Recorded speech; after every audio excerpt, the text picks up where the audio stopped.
In this chapter, Arjuna wants to see the real form of Krishna.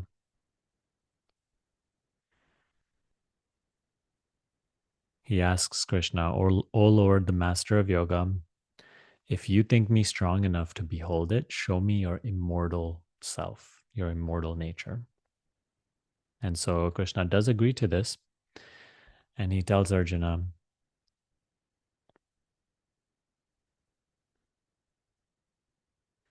that these things that he's about to show Arjuna cannot be seen with your physical eyes. Therefore, so he says, but these things cannot be seen with your physical eyes. Therefore, I give you spiritual vision to perceive my majestic power. One thing that I want to say firstly before we begin the rest of the guidance is that is sort of what spiritual awakening is. Previously, your vision, your perception was limited to what you can see, hear, taste, touch, feel, think. When the spiritual path opens up in your life, you start to gain spiritual vision.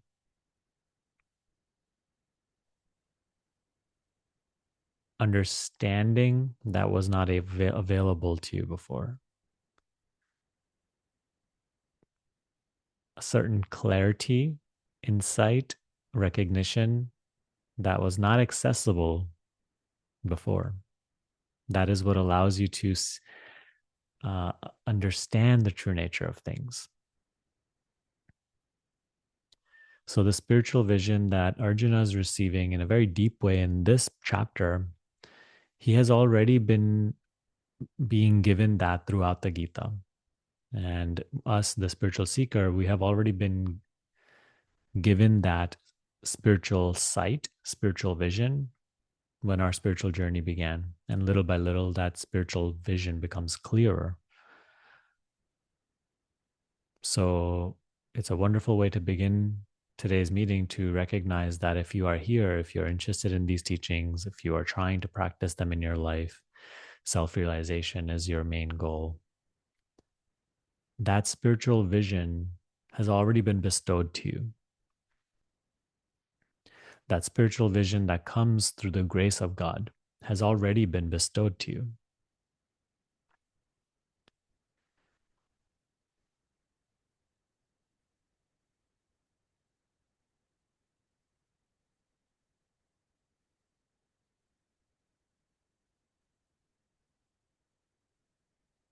So as Arjuna begins to see the true form of Krishna,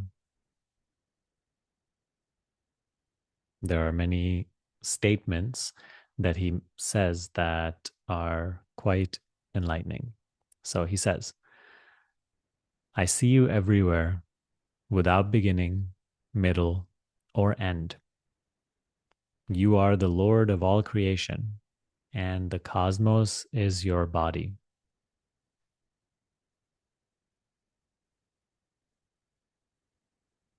Here, as you know, we always try to sense or feel the presence of our true nature within. So that which does not have a beginning, middle, or end is present with us here, now.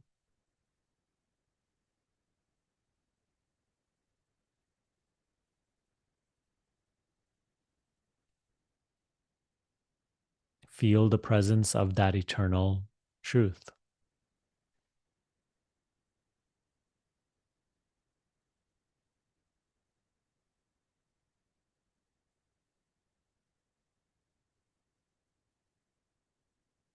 Feel the presence of that eternal reality now.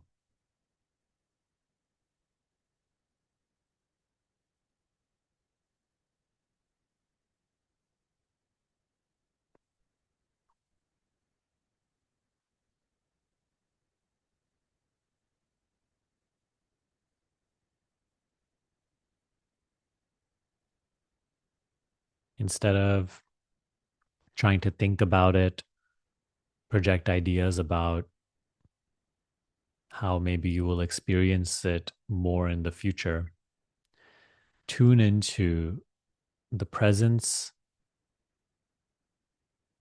of self,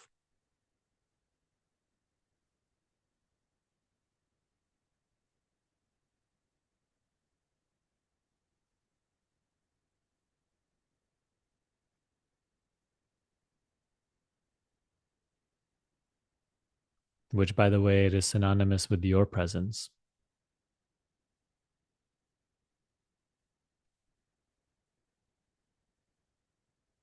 Feel your own presence and let go of the idea of who you are and simply just be present.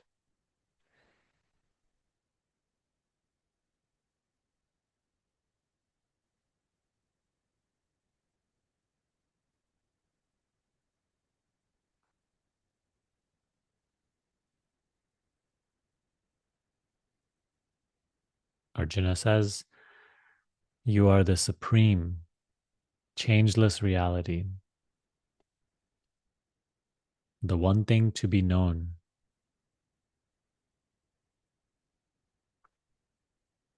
You are the refuge of all creation, the immortal spirit, the eternal guardian of eternal dharma.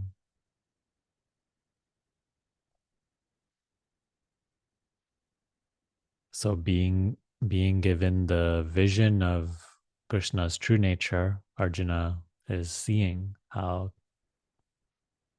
Krishna, the self, is the supreme changeless reality.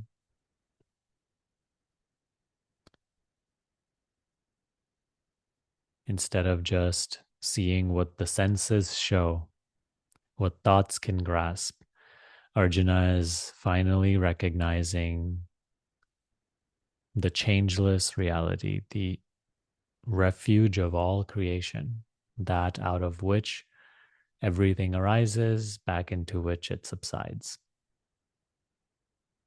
The essence, the immortal spirit, the eternal guardian of eternal dharma, the essence, the law, the substance of all creation, everything we call life.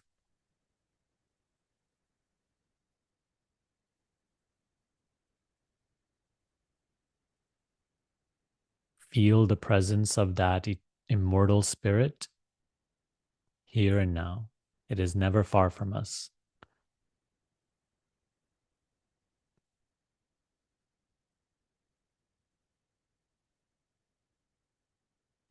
Everything is that. Your problems are that. Your suffering is that.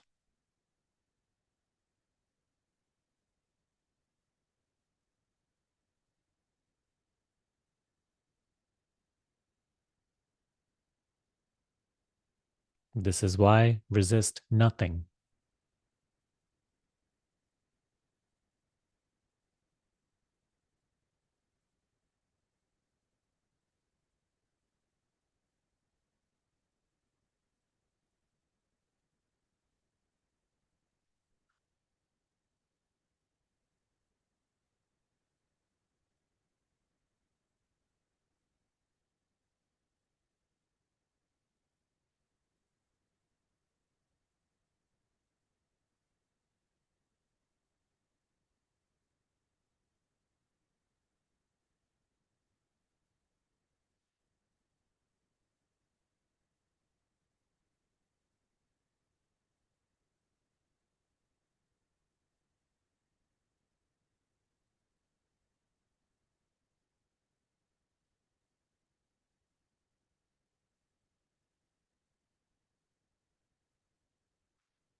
It is deeply restful, this presence of Source.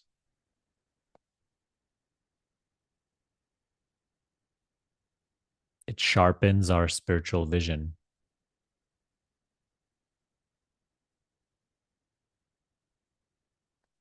Without it, we remain lost in clouds of ignorance.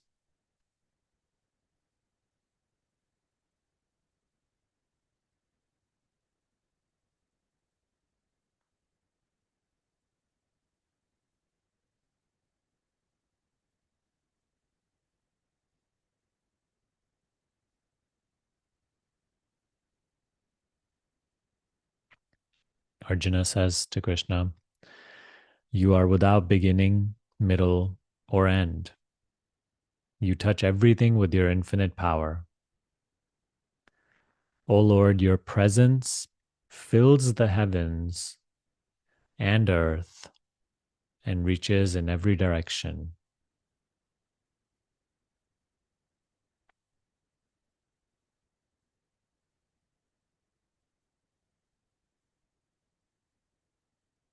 All forms, all of creation, everything you call me in my life is sourced in that.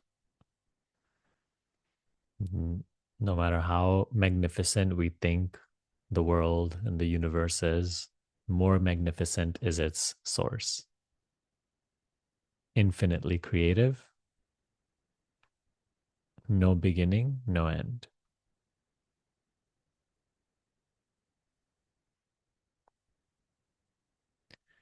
And the personal mind tries to understand it, grasp it, but it is not meant to be grasped, and it cannot be grasped by concepts.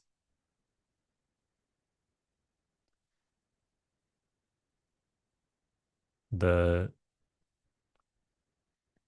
practice is to merge into that, is to recognize your true nature as that. Krishna tells us time and time again, I am the self of all beings. I am present in everyone as the knower. So, this presence within you is the presence of Krishna, the immortal spirit.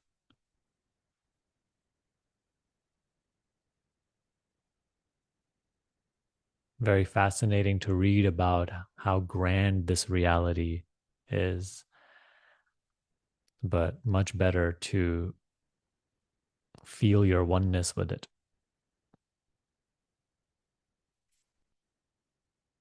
To do so, we have to step out of thoughts about me and my life, what's going right, what's going wrong, what should and should not happen.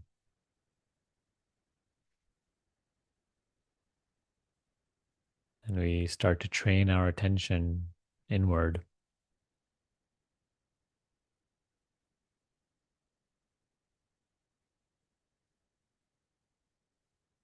This presence within that we call my presence, it belongs actually to the eternal reality.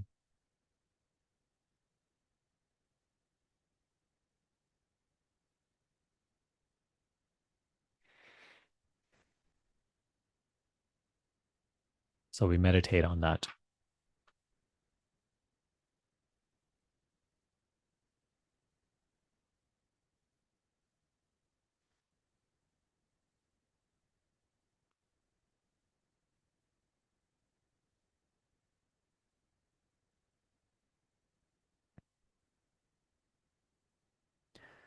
Arjuna says, "You are the eternal spirit who existed before Brahma, the creator, and who will never cease to be. Lord of the gods, you are the abode of the universe. Changeless, you are what is and what is not, and beyond the duality of existence and non existence."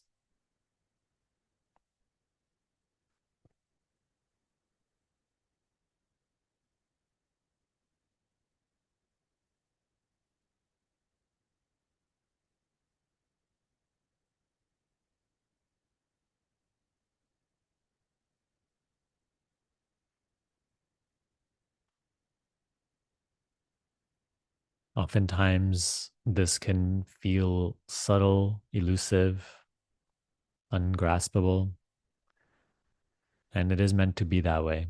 We are not meant to hold an image of what we are pursuing. We are not meant to hold a belief or concept about what self realization is. To make it more accessible to us, to make this goal easier to pursue, Krishna gives us many personal methods, such as one of devotion. That's why Krishna presents himself in a personal form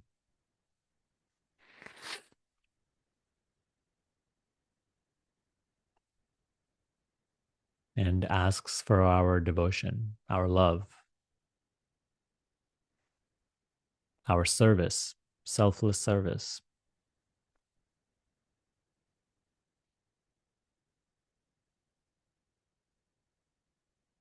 When you act in the world and do your duty, handling your responsibilities without selfish attachment, you are serving the eternal spirit. You are worshiping the eternal spirit. When you surrender to God, when you live life in God's name, when you meditate or pray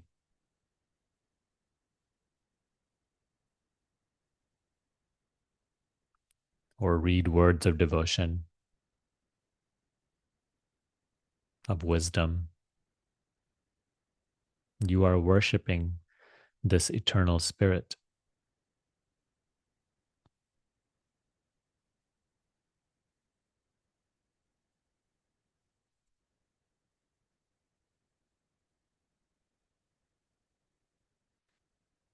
As we worship this eternal spirit in many ways, our spiritual vision grows sharper, clearer. We are able to capture more and more of its light.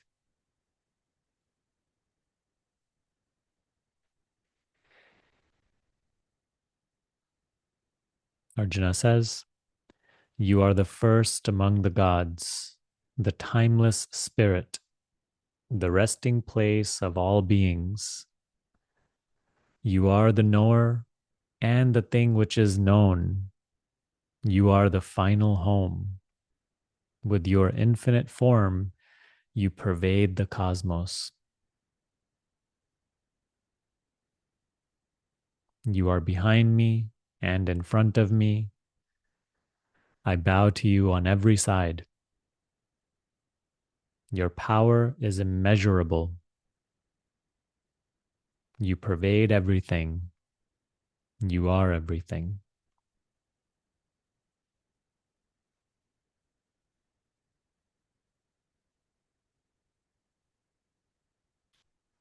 Sense the awe in his words, the love, the devotion. And just like Arjuna, Krishna is very much present in our lives here and now.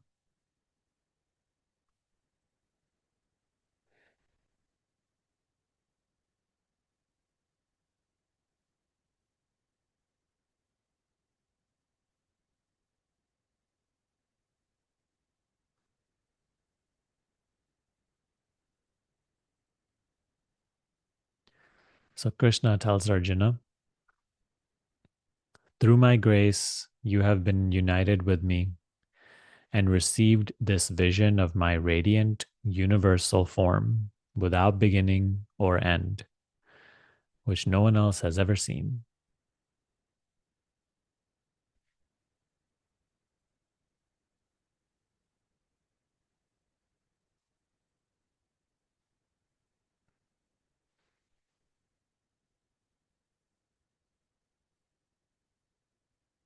Through unfailing devotion, Arjuna, you can know me, see me, and attain union with me. Those who make me the supreme goal of all their work and act without selfish attachment who devote themselves to me completely and are free from ill will for any creature, enter into me.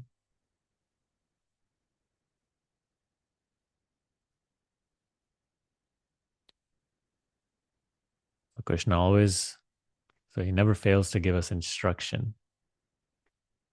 He tells us many magnificent things, but he never fails to give us practical instructions. What is our instruction? Unfailing devotion.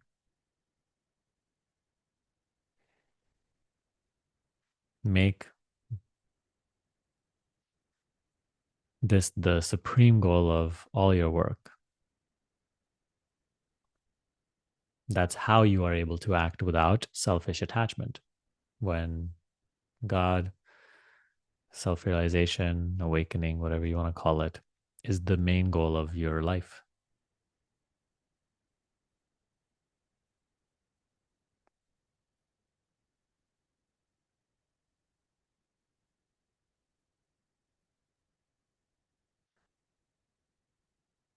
Devote yourself completely to that immortal spirit. Part ways with your resentments, anger, fear, anxieties, worries, judgments.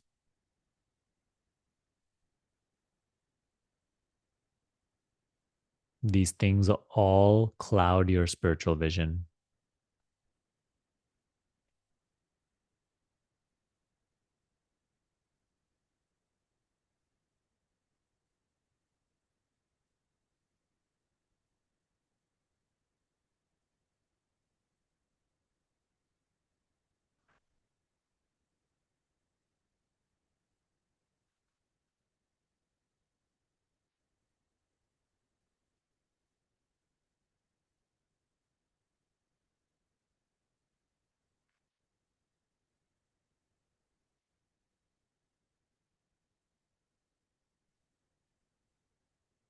So, once again, as we prepare to conclude this talk, feel the grace and presence of that immortal spirit here and now.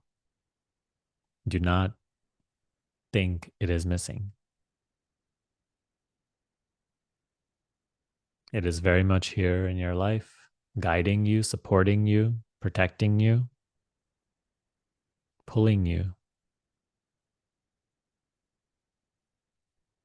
helping you.